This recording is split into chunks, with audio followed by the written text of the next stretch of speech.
lai jing ni December som le khat tuni sim ding Colossian thum aneu som le ni pan som le sagi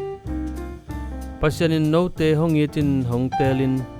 ama mi siang tho te hi khin nahi manun no te pen happy na ne in migi in kiniam khiatin dekin nalung doi dingu ahi hi Colossian thum aneu som le ni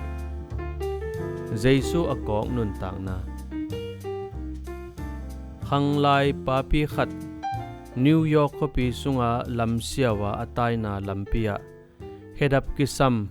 in nei lo hu nangen pasal ni amu changin din khol hi ani un akheu ki kim chi athei changin ama but thwa lai so in amoza to anaw zo papia in ama akhegwak to cha hi to bangin apiang ma in kanun ta na sungton tung pasianin thupa hong pia hi topa hoi hi kenzong nang thupa kong piak ding kalung sima hongomi chi in pasian thu gen pi hi pasianin ama thupa pia hi manin ama zong midang te tunga dingna ala ma bangin Jesu au mei te zong dingna asil dingin hongki zon hi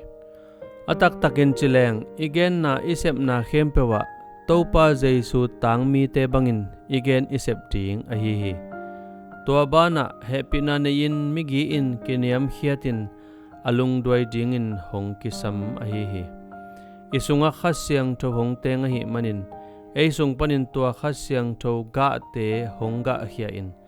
pasian in na honglon khiat changin mi khem pe kilem takin a om khom sak I na donga akilam to ding I hi